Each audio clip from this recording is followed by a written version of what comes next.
Hello friend, माँ की रसोई में आपले खूप खूप स्वागत आहे. नमस्ते. मी आज तुम्हाला हो काय कैरी आहे. हे कैरीतलं घर सगळं काढून घेतलं. इथं कोया आहेत त्याच्यात, त्याला धुवायचं आहे. आता त्याच्यासाठी लागणारं साहित्य बघा, मी पन्हं करायले. आता हे पण्याचं पाणी गर काढलं ह्याच्यामध्ये थोडा गर आहे ते काढायचं आहे आणखीन. हो का, त्याच्यासाठी साखर आणि गूळ आणि ह्याच्यामध्ये हे भाजलेलं जिरे, इथं काळं मीठ आहे, इथं पांढरं मीठ आहे. हे सगळं घेतले. आता ह्या मिक्सर पॉटमधून मी काढते सगळं. ह्याचा गर काढते ह्याच्यामध्ये धुवून असं धुवावं लागतं ह्याला आणि त्याला मिक्सरच्या पॉटमधून काढावं लागतं. अशी कोय निघती बाजूला हो का. असं धुवून घ्यायचं आणि मिक्सरमधून काढायचं, चांगलं बारीक काढायचं. आणि हो का, ह्या चाळणीने चाळून आपण तसाच गर भरायचा, पल्प भरायचा. त्याला पाणी जास्त घालायचं नाही, पल्पच करायचं आहे आपल्याला नुसता. म्हणजे पाणी घेऊन 2 चमचे पल्प त्याच्यामध्ये घेतला की हे पन्हं तयार होते.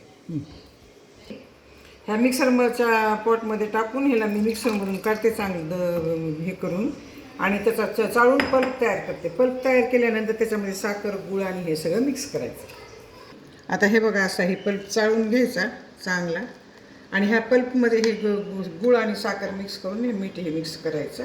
आता आणखीन पल्प माझा काढायचा राहील.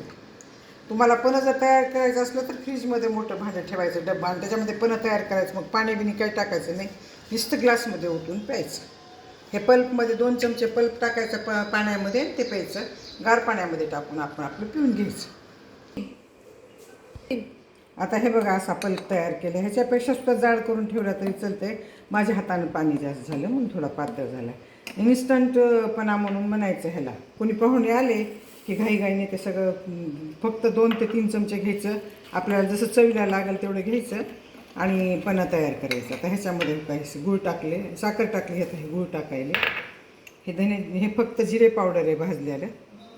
धना टाकायचं नाही. तुम्हाला पाहिजे असेल तर त्याच्यामध्ये वेलची टाका, पण माझ्याकडे वेलची आवडत नाही, मी टाकत नाही. चवीप्रमाणे मीठ टाकायचं.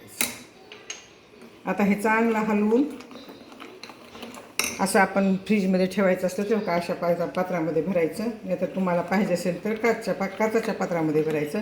पण फ्रीजमध्ये काचेचं ठेवायला भीती वाटते, हवा बंद होऊन एखाद्या वेळेस फुटायची शक्यता असते. आता हे आपण तयार झालेलं आहे. काय नाही, ह्याला आता 2 चमचे पण आपल्याला ग्लासमध्ये घ्यायचं आहे आणि त्याच्यामध्ये पाणी मिक्स करून प्यायचं आहे. चवीला आपल्याला लागेल तेवढं घ्या.